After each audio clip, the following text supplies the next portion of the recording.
This just happens to be the one that gained a little bit of attention. People liked it for the style and the flair that it brought to a genre that people kind of fell off on.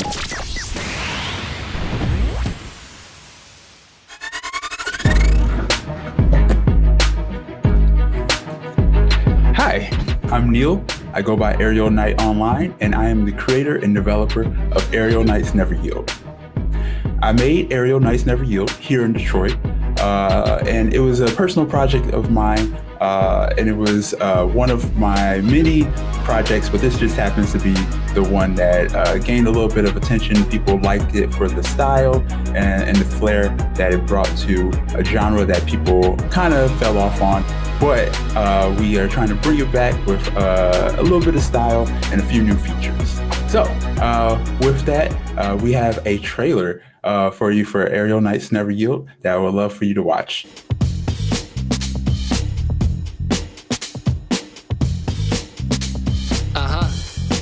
I keep it going like, I keep it moving like, I keep it going like, I keep it going, they ain't bringing me down. I keep on flowing like I live in it now. Like a river, I be driven in style. I'm running wild, now I'm on the way anyway, cause I took a different route. Say it loud, I say it proud, I'm never gonna quit. I'm too legit, need no assist, I'm always in a mix. Ain't never seen anything quite like this. In a league of my own, I'm one of a kind. I be in the zone, I be on the grind, now leave me alone. You wasting my time, the clock's ticking, I'm not slipping, I gotta get it. Every second, every minute, that's why I'm living. No ifs and buts about it, that's why I'm winning. Even when I got it, I see the vision, ain't no limit to where I can take it. If you're thinking otherwise, then you're mistaken. Every barrier I'm breaking, you are now in the midst of a legend in the making. And that's a fact, got it like that. One time for your mind, bring it right back. Running the game, and I'm on the right track. I'm running the game, and I'm on the right track.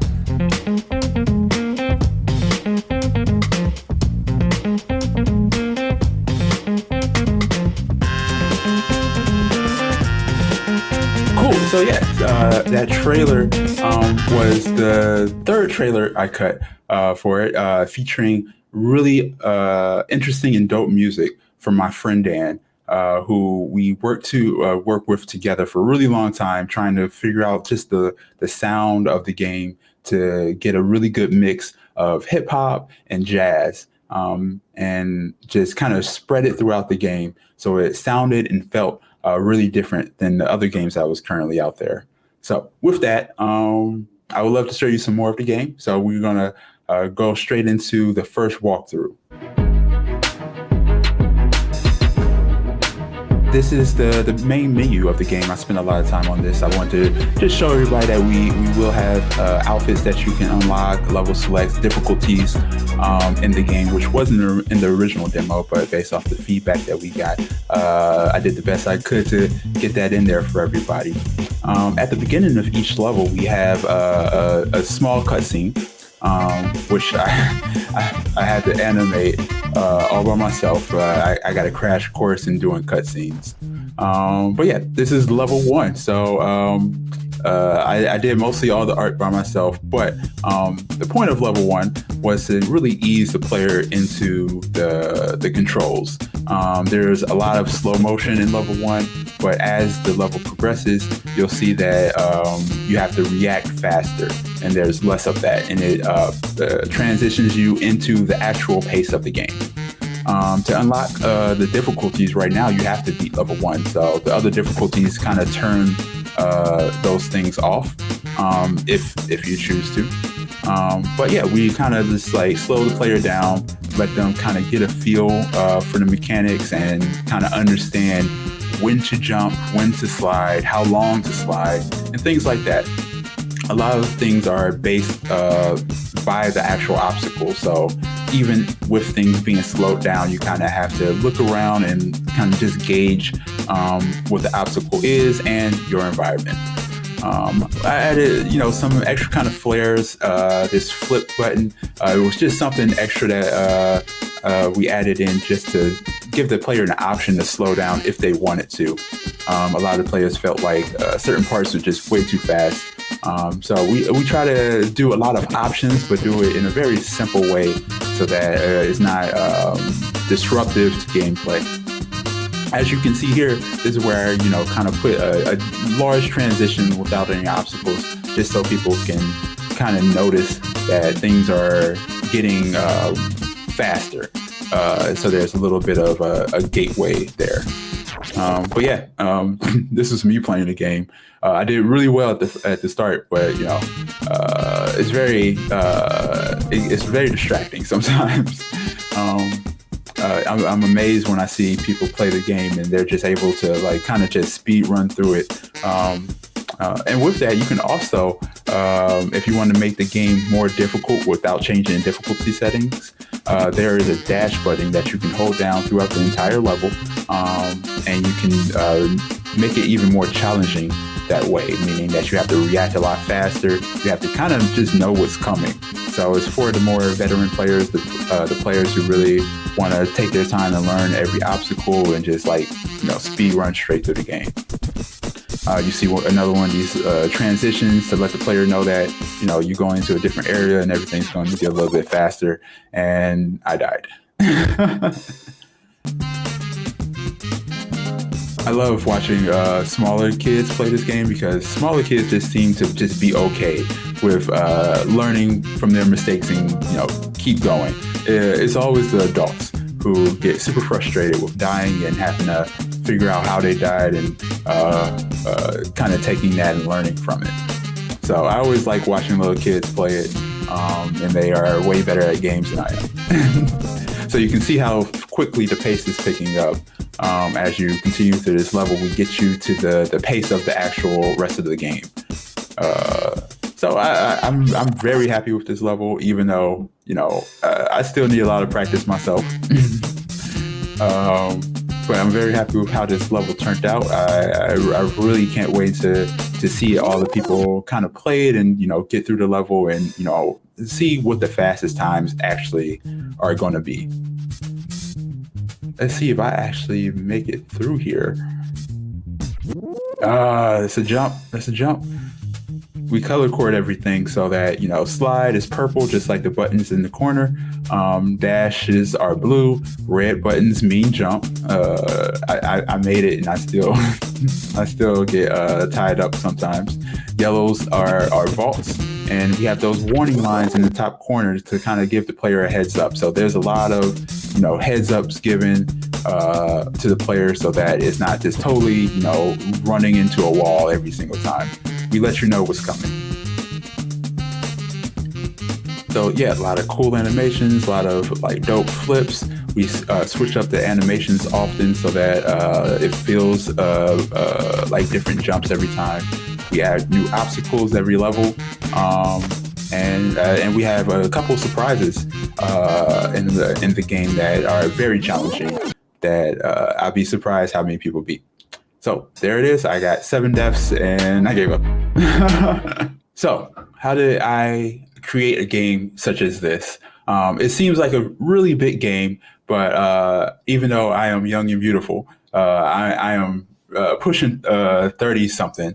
So I've been in and around the game industry for about 10 years. I picked up a lot of skills along the way. I started off as just a 3D artist. And here in Detroit, we don't have much of a game industry. It's mostly just indies helping each other out and trying to make small games. And I bounced around from studio to studio, working on automotive apps and applications and trade shows and stuff like that. Tried for a really long time to get into the game industry without much luck. And before I gave up, I decided, hey, let me give myself one last try so that, it's kind of all or nothing, everything on the table. And I came up with this concept of this game. And through that, I just started development about 2 years ago, a little bit over 2 years ago. And I had most of the game done, most of the features complete and the outline of the game exactly how I want it before I create that trailer that you saw. And end up getting a publisher, getting a little bit more help to get it onto more platforms so that more people can play it. And now I'm here. So anybody can make games.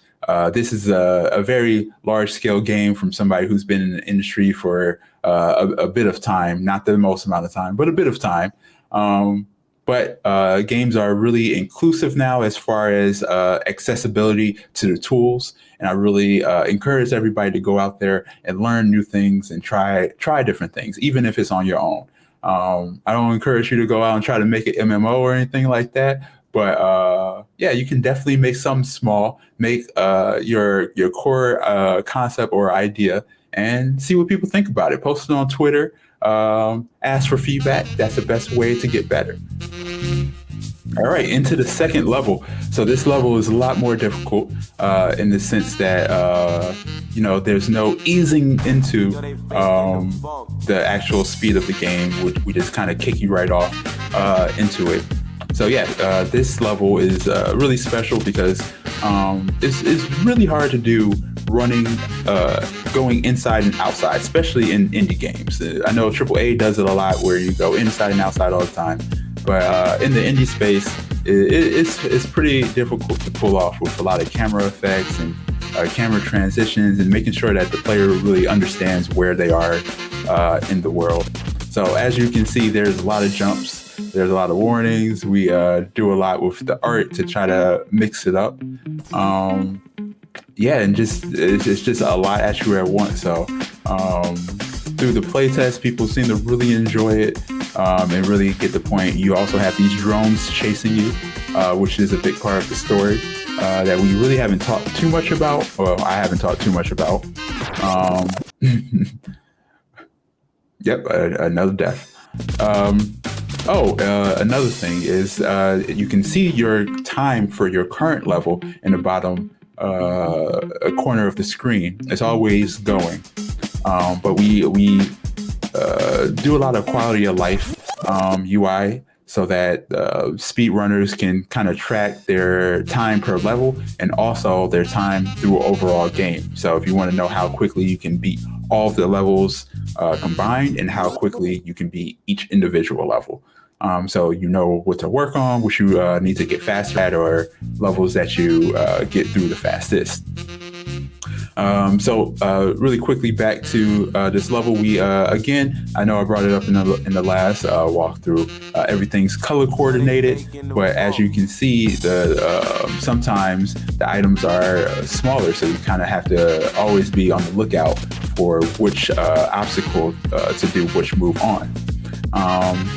And there's another layer to it where some obstacles you can do two movements on. So like you just saw that vault, you can also jump over that. You don't just only have to vault through it.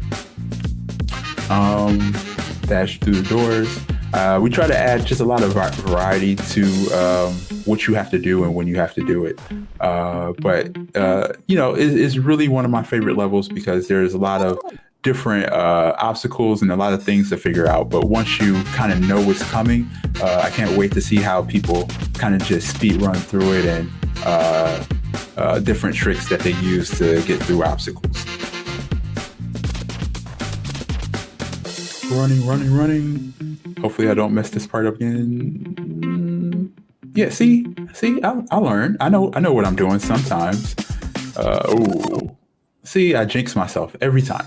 But that's the point of this game. You play, you learn, you fail, and that gives you even more knowledge to get better and faster at the level. We designed it that way so that people, even though it's frustrating to die, you learn from it, and it's very easy to put down and pick up. So the controls aren't too difficult where you have to memorize everything, but they're have enough depth that you can always kind of figure out another way to go about a situation. So yeah, that is level 2. I hope you enjoyed it.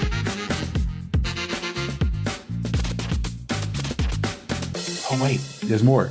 Okay, yeah. So, this is the second part of this level. This level is quite long. So you can see me kind of trying to just straight dash to the end before too many enemies catch up to me. And actually, I get pretty good at this game after a while, you know? as a game designer, you lay stuff out and then you do so many designs and such that you actually kind of forget where things are sometimes. And then when you see it, when you look back and see it, you're like, oh, that was really smart. And when I hopped from that one building to the next building, I was like, hey, that was a good way to do that. I think we're coming up at the end of this level pretty soon. Oh, it's getting kind of sketchy.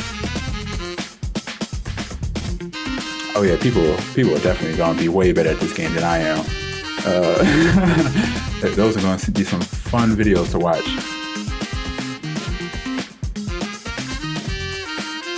Yeah, just a ton of art went into this level. A ton of just designing and just making sure that, it was difficult, but also it was welcoming to people who aren't necessarily used to runners or used to reaction-based games. But it was also, difficult enough for people who are used to those games to enjoy. So it's a really tough balance. Sometimes dealing with the two, trying to please everyone, and sometimes you end up pleasing no one. But in this case, I think we did a really good job of just laying it all out for everybody. Okay, here we are. We made it to the end. Hopefully I don't die again. So the end of the levels are always a little bit hectic, just a lot of obstacles, a lot of people chasing you. And then a lot of explosions, because explosions are cool. So there it was. I hope you enjoyed this look at Aerial Knights Never Yield. Aerial Knights Never Yield is coming to consoles and PCs later this year. And I hope you come back and enjoy the full game and post all your screenshots and your speed runs so that we can all kind of beat each other's time together. So thank you. You can find me on Twitter at Ariel_Knight. I'm happy to answer any questions. We also have a Discord going where people post their times and talk about feedback and discuss the games and the secrets that we have in the game. So we hope that you can join us there as well. So thank you for joining me today. I hope to talk to you soon.